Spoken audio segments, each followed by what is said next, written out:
Welcome back to Laid Open Podcast. I'm your host, Charna Cassell, and today's guest is Dr. Joli Hamilton, who's a relationship coach for couples who color outside the lines and the founder of the Year of Opening.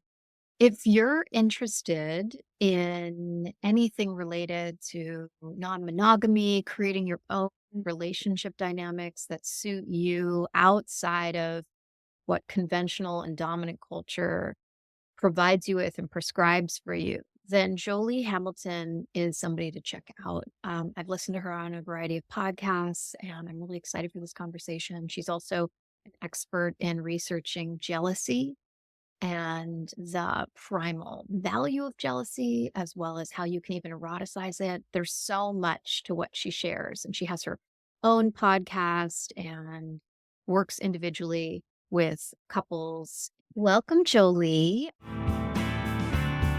Learn how to live embodied. Your life is about to unwind. Uncover new tools and start healing. Leave trauma and tension behind. Isn't it great laid open? Let all your desires come true. How can you live laid open? Imagine yourself brand new. Imagine yourself brand new.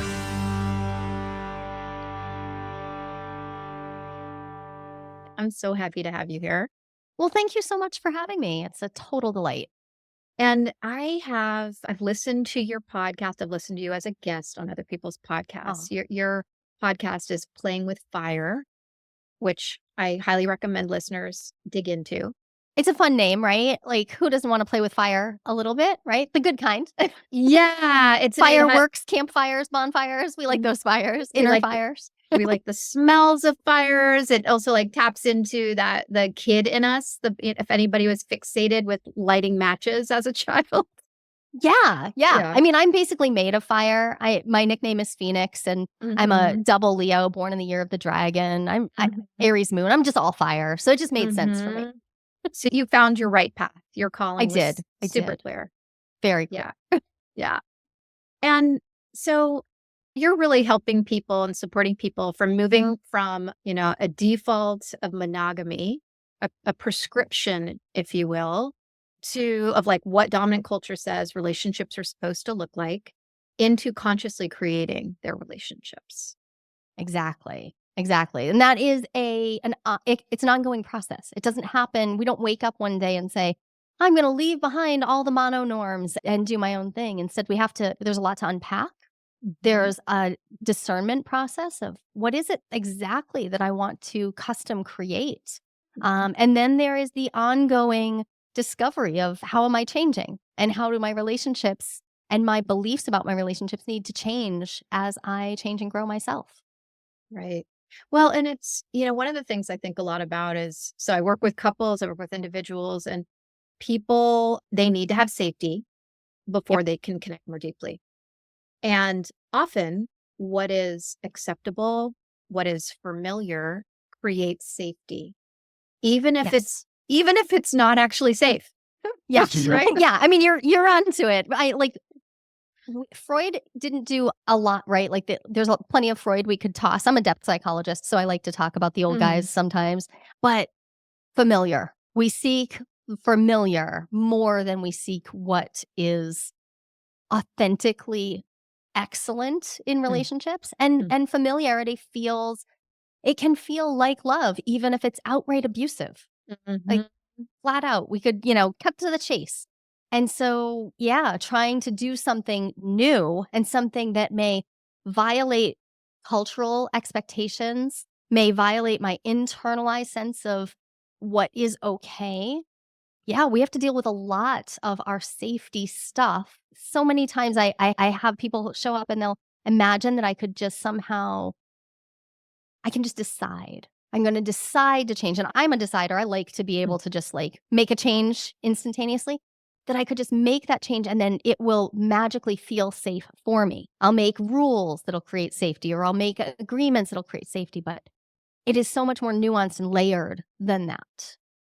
Well, and what you're pointing to is there's value, there's value in creating rules or agreements that both people consent to, but then that can get so rigid and micromanagey, right? Yeah. And so Yep.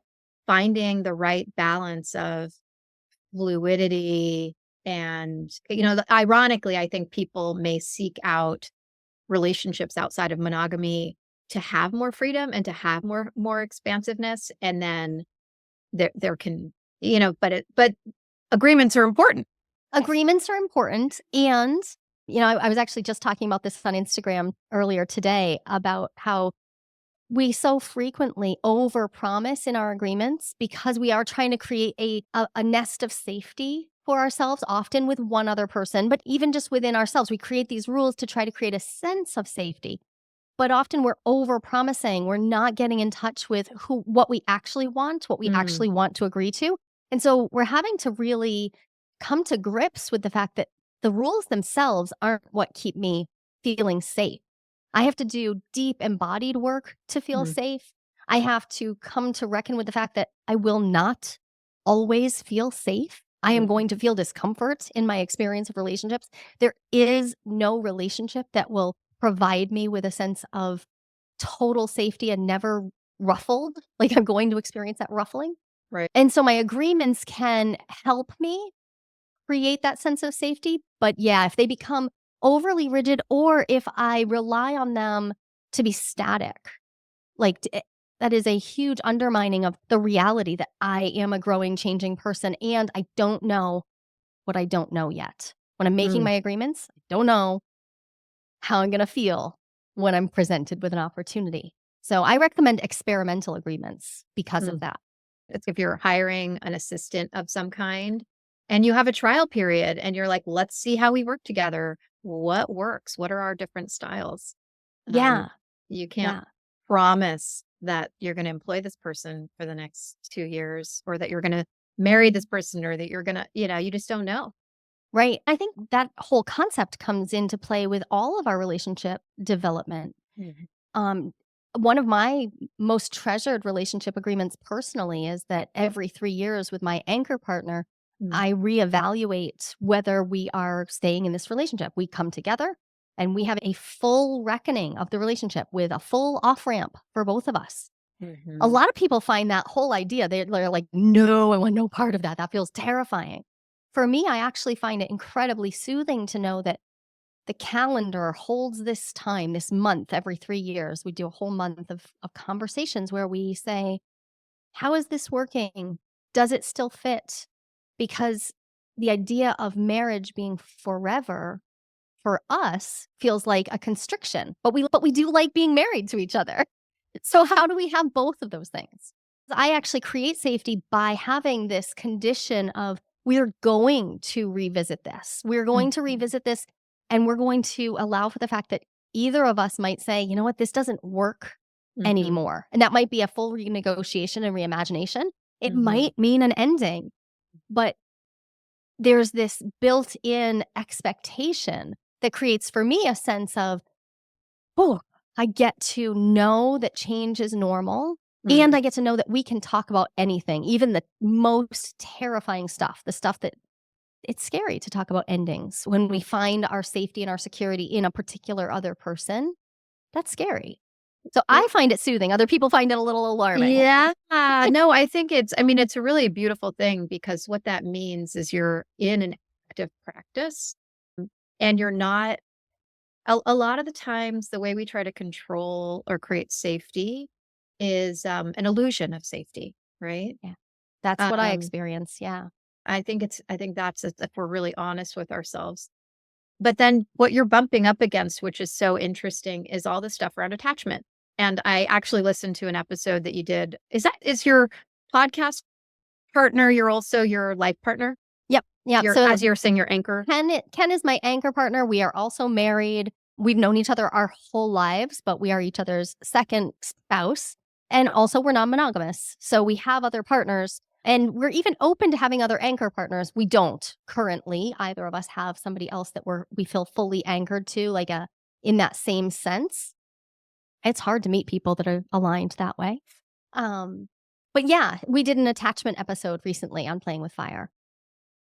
And one of the things I thought was really valuable in that episode, right? You're talking about, and of course, that our attachment is not, it's not static, right? Our Yeah. attachment style is not static. And of course, depending on who you're partnered with, different things might come to the surface. And even one of the things I appreciated that your partner shared was taking a quiz, right? Like doing a quiz now and doing it 3 years ago, and how attachment style based on life experience, things that had occurred, it it might change. It'll look Yeah. different, right? Yeah. Different phases of life, it changes. Absolutely. And depending on which attachment quiz you're taking, so some of them are psychologically validated instruments, right? Like they are validated by studies and they've been designed in particular ways. And some of them are pretty casual and they've been designed to reveal certain things. No Mhm. judgment. Take whichever one you want, but remember that each of them is designed to reveal different things. So sometimes when we go to take them, we actually take them pretty regularly. And I watched Ken, my partner, take one about a month apart. He took it. And I watched not like his whole style, like his personality Mhm. did not change drastically, but his level of security, the measure that they used to measure his security with me specifically changed. Mhm. We were in a rupture state during one of them. We were doing a bunch of repair. He was having feelings. Yeah, it changed. And so it reminds me a little bit of trying to measure hormones in women going through Mm. menopause. Like, dude, this is just going to change minute to minute. We're really going to have to take a broader perspective. We have Mm. to back out a little bit to see not just what does this quiz, that quiz can reveal something in a moment. Mhm. How can I start to look at my attachment patterns and how I react to things? And what meaning, this is my favorite Yeah. question, what meaning do I make out of this attachment style label? How do I perceive myself? And what do I start doing in my relationships if I label myself as an avoidant or an anxious person? Mm. Mm. Right there, I can start down a road. I've had people come to me and say, like, oh, I could never do non-monogamy. I'm anxiously attached. Actually, studies show us more people who would turn up with a quiz result of anxiously attached practice non-monogamy. Surprise, surprise. Which to me, I think that's also really interesting. It's like, well, people who are more anxious might want to process more. And so it lends itself. It's like over communicating and Right. It's part of really the talking about your feelings. right. Especially for, say, like kitchen table polyamory or polycules that are pretty tightly connected, right? People who want all that communication. That makes tons of sense. I have been partnered with people who identified very strongly with an avoidant personality. And yeah, they're like, oh my God, it's just so much talking. No, I just don't wanna. I just don't wanna. And in fact, one of my recent partners identified that and came to the conclusion that he's like, "Yeah, I'm polysexual. I want to have more sexual connections, but I'm just not available for the relating that you're wanting out of a person to be in your polycule." Mhm. I loved that revelation. That was really helpful. I was able to retool my relationship with him to say, great, so we can have one kind of connection, but I'm not going to try to seek out the particularity of the way I seek safety with Mm. this person. And usually what we do with our attachment styles is we use them as a bit of a hammer. We're like, now I'm just gonna try to get everybody else to fit, right? And it Mm. doesn't work. I had to accept his reality and his offer. That's what he had to offer, and then figure out, okay, maybe this means he's not a partner for me. Maybe I need to reimagine it. Maybe we're not meant to be together right now. Maybe Mhm. we allow each other to gracefully depart and say, "Hey, maybe I'll see you in a few years. Who knows?" Mhm. There's so many potential ways to increase my sense of safety and security if I take ownership of the amount of choice I have over creating my relationships. Well, and the beautiful thing about that example is that this guy was able to be honest about that, Yep. right? I mean, a lot of the times I think there's a disconnect between what someone goes into something saying they're available for either to you or to themselves, and what their actual capacity is, and the disconnect there. Yeah, I see that all the time, and in fact, I think having this broader cultural conversation happening around what people are calling lots of things: ethical non-monogamy, consensual non-monogamy, just non-monogamy, polyamory, that like use all the words, but every person I have ever dated uses those words differently. So the number one thing I have to do is ask the person, and then I usually actually have to kind of ask and then do some real teasing to say, tell me how it works for you, not just what it means to you intellectually. Give me examples. How does that play out for you? How do you handle it when your spouse is feeling stressed or is feeling some attachment panic? Or how do you handle it if you have two partners that are both needing your attention right now, or who both really want to live with you, but they don't really get along? How have you handled it? How do you imagine you would handle it? And, the newer we are at this, the less evidence we have. We may not know. So this person was relatively new to non-monogamy, in his first year, say, and he was a person who said, I've always identified as polyamorous. Like I felt polyamorous. So he had this long felt sense. And I'm betting there are listeners who have this like I have felt this way, maybe since my teen years, maybe my childhood. So that's relevant. That's real. But you may not have the lived experience to know, yep, and how are you going to enact that? How is that going to match up with the monogamous life that you may have already created for yourself and the monogamous world that you find yourself in? How are you going to work with that? And that takes actual experience. There's just got to have the experiences to find out. Right. Trial and error. And, and you have to, in any relationship, you get doses of what doesn't work for you. And it's super clarifying for as you move forward, the next relationship. You're like, oh, okay, now I have a better sense of. But what's also interesting then is like what doesn't work with somebody else might really work with the next person. So it's so about chemistry. Absolutely. And we're used to this. Every single person on the planet has experience with this already because we know that different friendships work for us in different ways. We can be besties with someone who everybody around us, big air quotes there, seems to hate, right? Like they turn everybody else off. They're annoying. They're too much. And we're like, are you kidding me? The best human ever. I just get them. They see me. We know that friendships can be highly multivariate, that we don't have, and that they can change over time. I can move into and out of. But we take romantic relationships and we apply an entirely different paradigm to them. And we decide that they have to fit into this particular structure. They have to follow a particular trajectory in order to be valid and valuable and successful. And really, if we unpack all of that, we're left with, oh, what if I treated my romantic relationships with the same care and generosity of spirit as I treated my friendships? That right there is a game changer for a lot of people that I work with in my programs. They're often like, we don't know how to do this. I'm like, yes, you do. Yeah. How do you treat your friends? And often that right there is the move. And then it becomes even more complex when you add cultural difference between two people, religion, right? Trauma, sexual trauma, right? So all these layers of there's shame that often accompanies the beliefs of all these things that I just listed. And then sexuality, it's like, how do you navigate what arises in you? Because they're either your actual voices or internalized voices and commentary.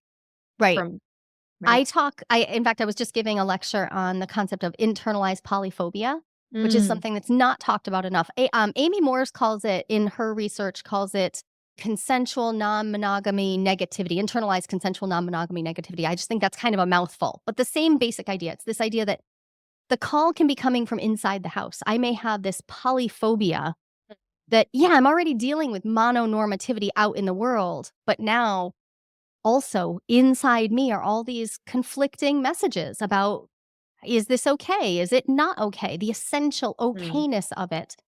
And for a lot of people, they're like, no, I'm totally okay. But there can still be these little gremlins in there because we are soaked in we are soaked in monogamy. And there's nothing wrong with monogamy. Monogamy itself is fine. It's just that if we try to measure polyamory by monogamous standards, that doesn't work. And the reverse is true. We can't hold these two paradigms to each other's standards. It's a constant unpacking. This piece is something I think a lot about, and not just related to monogamy or non-monogamy, but just how do you dismantle something like white supremacy, right? How do you create cultural change? But if you're looking at a problem from the mind frame, using the language and the thinking of the system itself, like you have to get outside of it, right? And Right. yeah, so Yeah, and we have to listen. This is really tricky because we have to listen to the marginalized voice. So in the case of the non-monogamous person, we need to listen to the non-monogamous voices. And many people who are non-monogamous will fluidly pass in and out of monogamous experience over their life too. So it's a very mutable experience. And this is a really complicated conversation to have because some people identify with their polyamorous nature. They're like, it is an orientation for me. Other people are like, no, it's a choice. It's a decision you make. It's a relationship structure you choose. They're both right. And like, I can't tell you how you're experiencing this, but I can say that if you want to create a sense of safety for everyone to be who they want to be in relationships, we need to be able to talk about this. We need to be able to talk about how sometimes we're not compatible with people we love deeply because we're just not compatible in this way at this phase of time. That's hard. That's really hard. Yeah. Yeah. There was a comment you made in one of your episodes.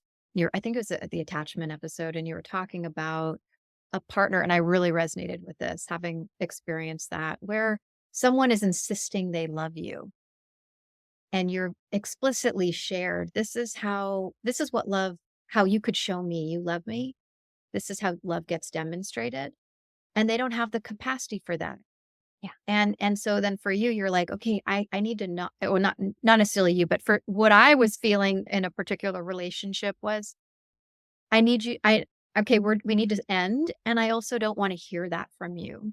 Like I need a boundary there around that. And then he was just emphatically like, I love you. I love you. And I'm like, Yeah. your actions are not congruent with your words. And that, but it means something very different for him. Right. This is so important a conversation to have because when we're talking about loving someone, what's the direction that love flows? And I think the example that I was giving in that particular episode was actually of my father, who was unable to love me in ways that were appropriate for me. He was and I would go past unwilling into over the 70 years of his life. I was alive for 45 of them.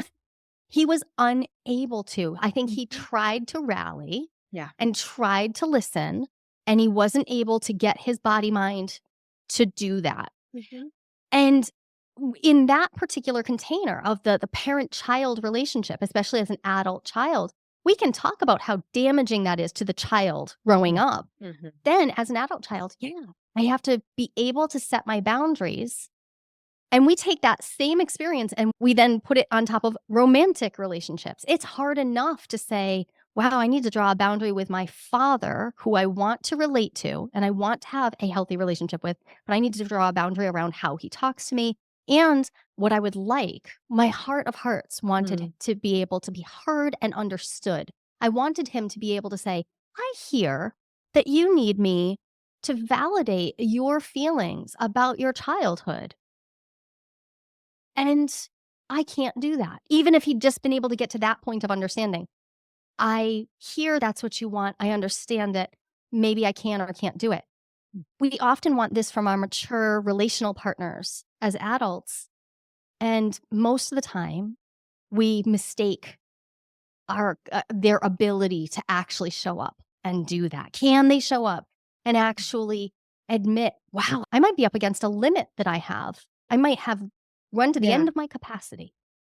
Well, and so often you don't realize until you hit that, and you can't necessarily see it for yourself. And it's often another person's reflection or some kind of rupture that has you become conscious. And so again, we can't see something until we're conscious of it. So right. And then once we become conscious of it, I mean, the whole premise of the shadow, the idea that we have all this unconscious material, stuff comes into conscious awareness and then slips right back into our unconscious. I recently had a partner who was expressing to me how they got our situation. They were like, we had a consent violation happen. They heard me, they understood, they were able to do all the steps. And then we had repair, and then they went away for a week and had their life, and then they had basically no idea what I was talking about.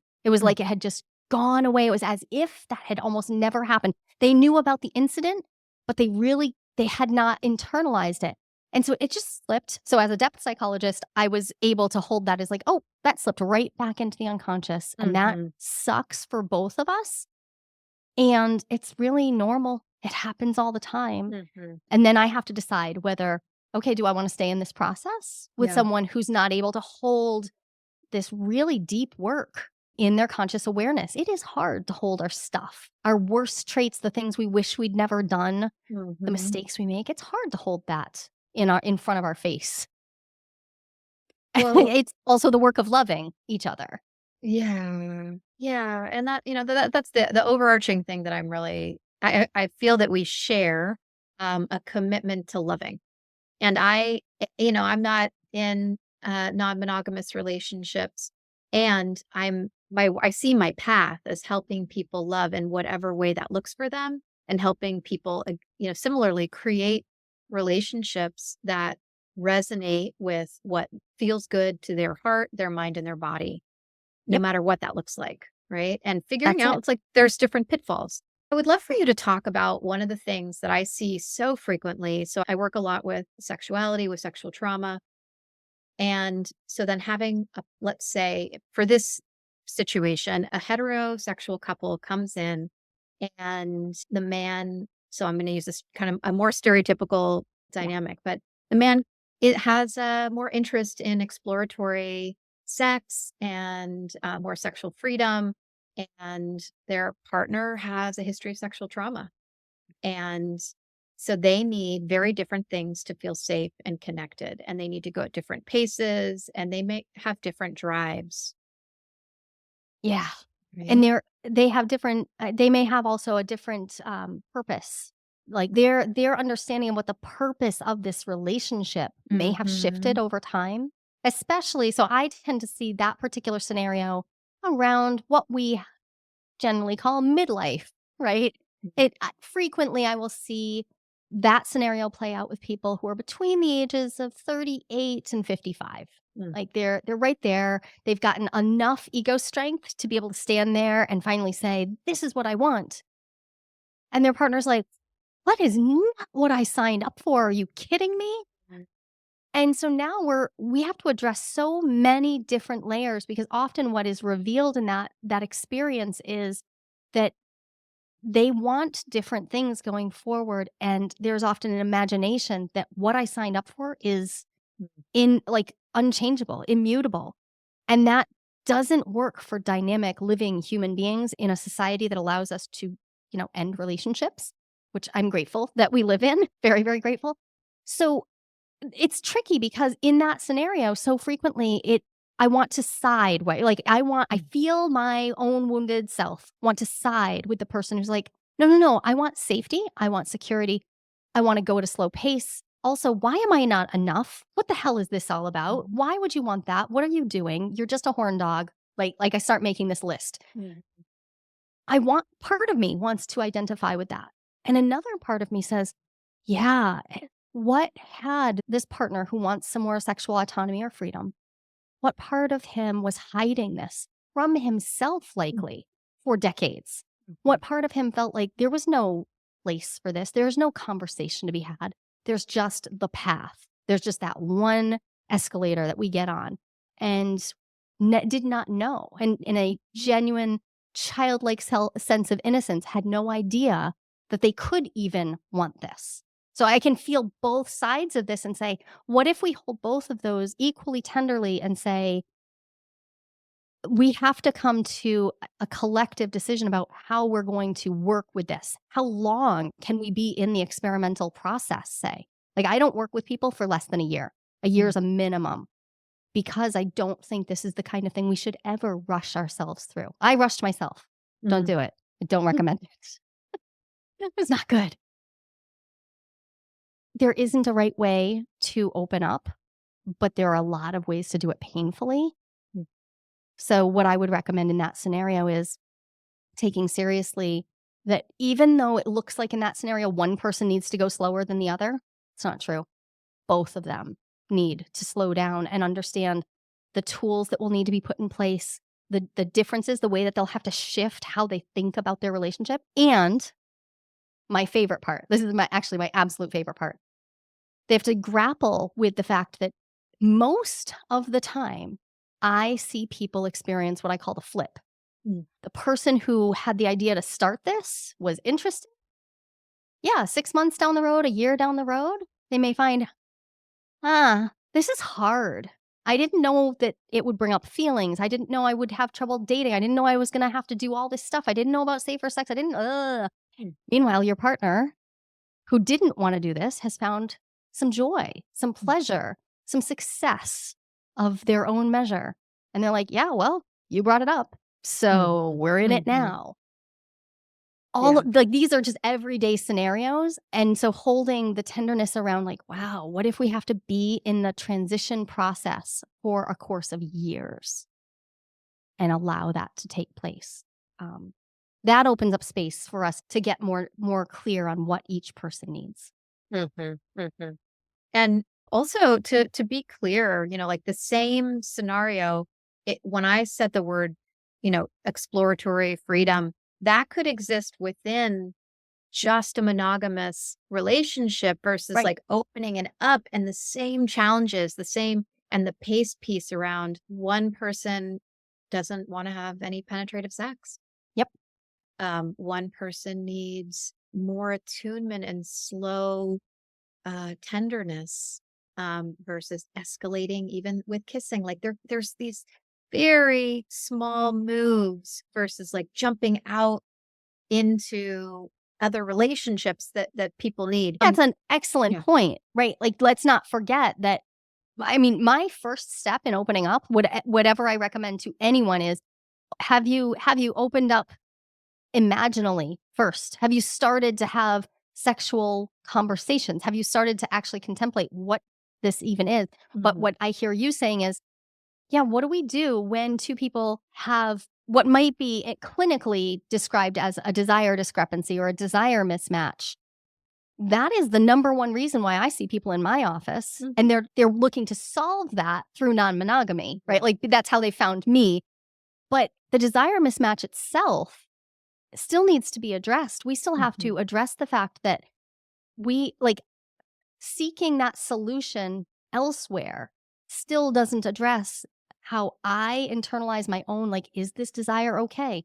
Can my partner still meet me?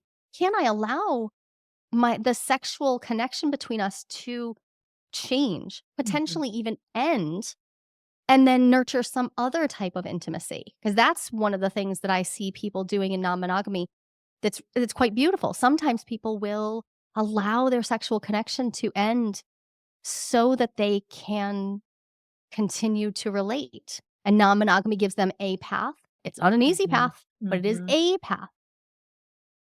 And by and large, we just don't hear these conversations. Most of us don't get a chance to hear what's going on in other people's bedrooms and what's going on in their hearts. So when we go through this ourselves, if I need to go at a much different pace than my partner, we may think that what we want is like the norm or drastically different from the norm, but really we have no idea because we're not listening to hundreds of people talk about this. Yeah.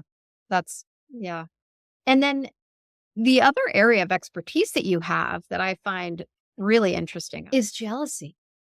Jealousy is such a remarkable topic to have done so much research in. And, you have basically a lot of the times people are not interested in trying out non-monogamy because it feels very threatening and jealousy arises. Right.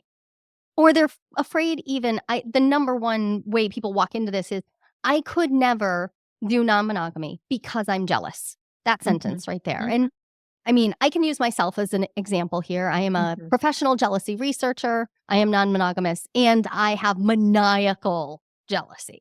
Like my jealousy is very big. It is loud. It is a part of my life. It is not gone. It's not easy for me. In fact, I study it because it's not easy for me. It's why it just kept knocking on my door saying, you're going to write a whole darn dissertation on this, baby. Jealousy itself, though, unfortunately, monogamy doesn't protect us from it either. Jealousy is an emotion, just like any emotion. We have to grapple with it when we have to grapple with it. And for some of us, it comes up frequently in whatever relationship structure we're in. For others, it comes up very infrequently or very mildly.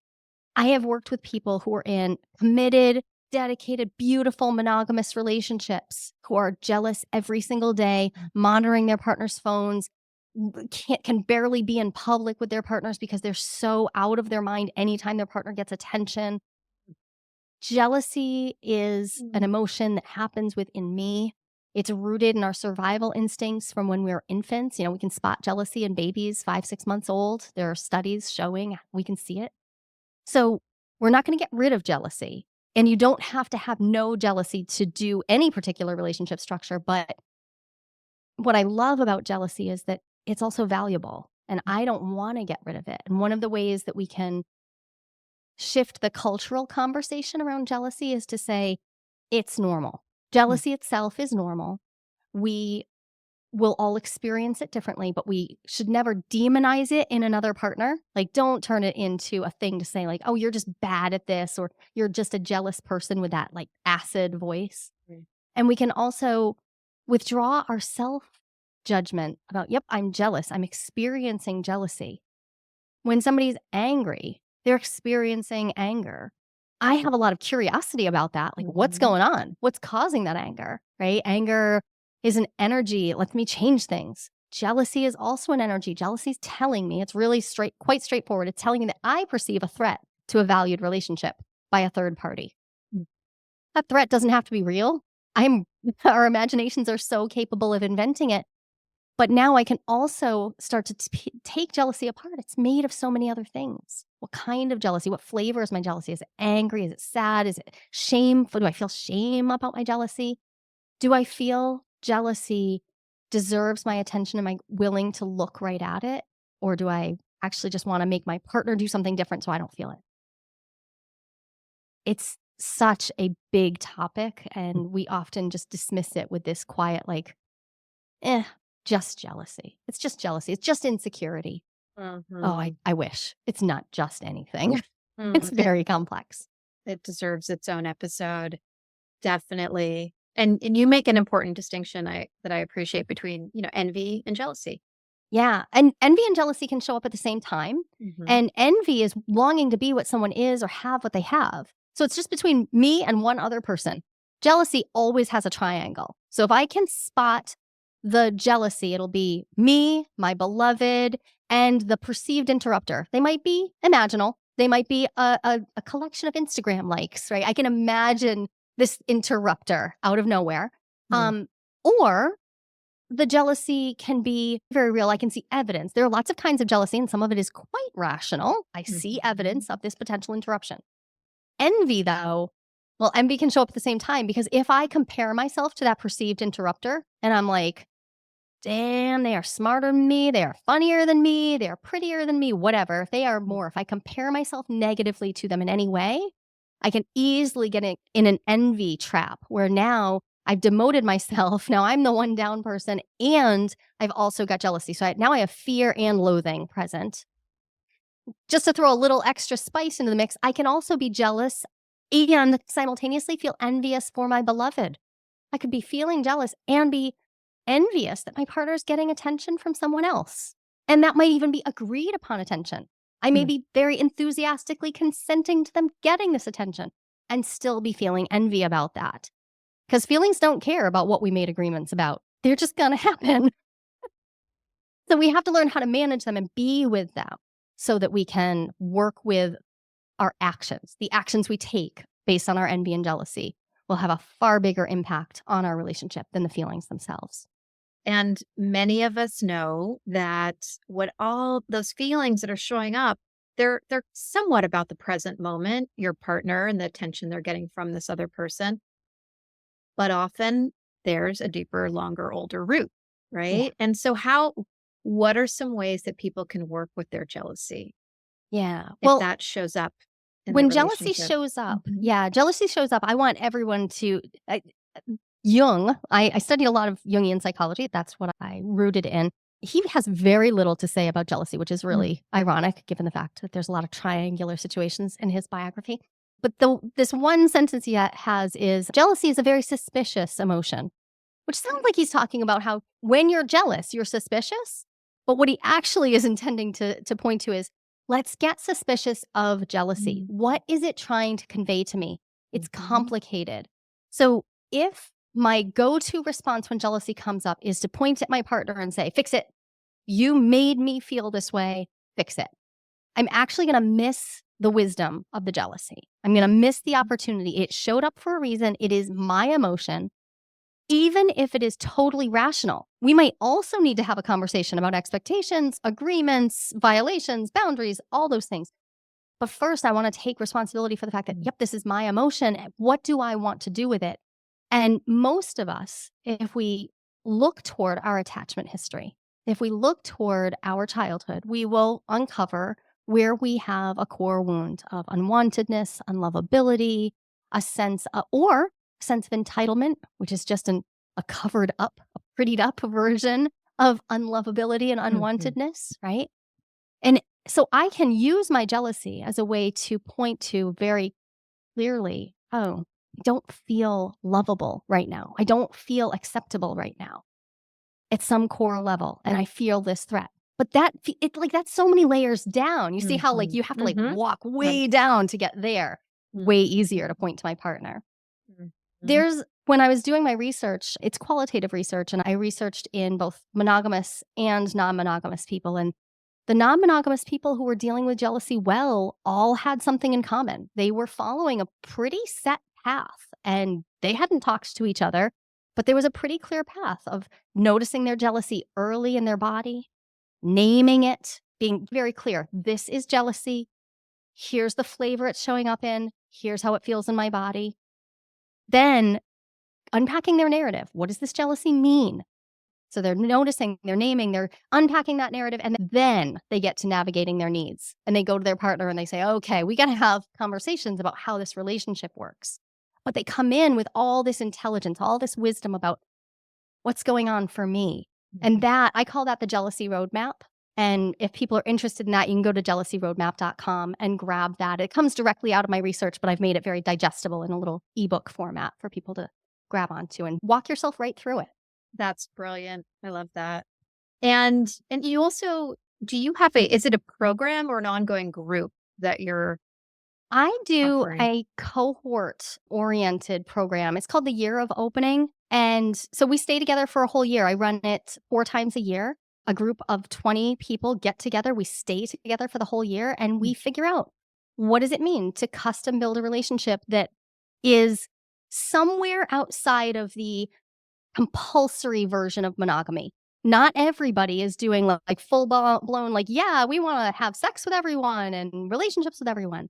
It's about crafting the custom design relationship that we actually want. So we stay together in a small group, and I teach my curriculum throughout that year, and the groups bond together. There's something so remarkable about like having these conversations. I said earlier, we don't get to hear the inside of people's stuff. And that's what most of us need, is we need to hear like, oh, you know what? I already heard that guy made that mistake. Maybe I could catch myself before I go down that same path. Maybe I have this example now. That's why I love the group work. I do private work too, but the group's where it's at. It's where the learning happens faster and cheaper. Absolutely. Well, and there's also so much of people's challenges around shame. And that's where it's like, I have to appear a certain way around my peers, rather than if you're working through and you're hearing other people share really vulnerably and authentically, then you're getting that shame part, brought into the light, work through, and you have to work half as hard. Right. And it is remarkable to me how much there's a level of shame about even needing to have other people. So just having someone to witness us as we change and grow, to do the celebrating with, to be present to, oh, I can be accountable. So maybe I did just screw up my agreement, but now I can come in and say, it was me. I did it. And I trust you all. Will you hold this for me? I'm going to tell you, I violated my agreement, and we're going to hold that together. And now you're going to do the repair and get back up and try again, and try in a container that actually resolves to love you through the mistakes that you're inevitably going to make while you transition paradigms. It's not easy to transition paradigms. You need support for it. It sounds like trial by fire and great practice for someone who's a perfectionist, right? It's like you have to surrender to practice. Exactly. And, I just had a cohort just graduated last night. So I'm very freshly off of this, and listening to how so many of them came in imagining that they couldn't do this, right? They were like, I'm here because my partner was like into this, but they're the reluctant partner. And listening to how each of them was able to step in and set their boundaries, decide what was for them and what wasn't, and learn to love their partner by showing up and really hearing, really listening what it is for their partner to have these different wants and needs, and not fall into the trap of demonizing any need that's beyond the monogamous paradigm, but also not just jumping into this, like, yep, everybody should just do whatever they want all the time and your feelings don't matter, right? Staying really in the muck of it and being like, wow, we have to be responsible to each other's feelings, for each other, and also exploratory. And yeah, it's very tender space. I love that work. Oh, it's so gratifying. I love that. Yeah, I would love to continue a conversation with you about that. And I'm aware of time. And Time's a real thing. yeah, unfortunately, I love timeless space, but how can people find you? And is there anything else that you want to share before we sign out for today? Yeah. Well, if this resonates, I would recommend people hop on over, grab the Jealousy Roadmap at jealousyroadmap.com. Follow me on socials, Dr. Joli _Hamilton, JOLI _Hamilton, like the musical.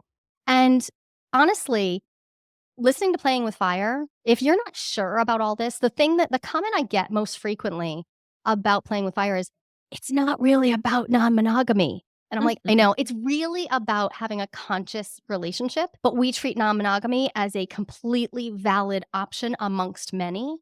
And that in itself, right? Like, so anyone, monogamous or non-monogamous, can listen to those conversations. And Ken and I get very vulnerable about our own process. So it is one of those windows into like, what happens when you're really vulnerable and you get to like put the glass up to the wall and listen in to us processing our stuff. That's where I would recommend people go. Beautiful. Thank you so much. I love it.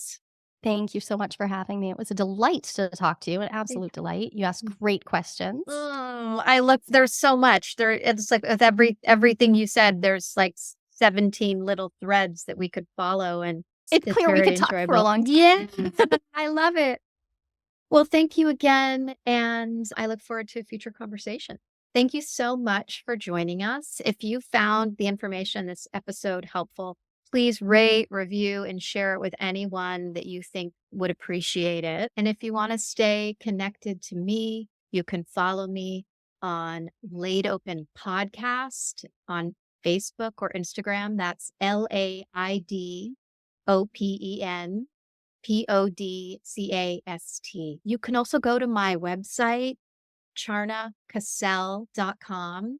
And when you're there, you can sign up for my newsletter, you can get a free gift, and you can also stay informed about upcoming courses, blogs, writing that I'm doing, and potential retreats. You can also go to info@passionatelife.org if you want to read more about my private practice and the work that I do there. Until next time, this has been Laid Open Podcast with your host, Charna Cassell, and may this podcast connect you to new resources that empower you to heal. Thank you so much for listening.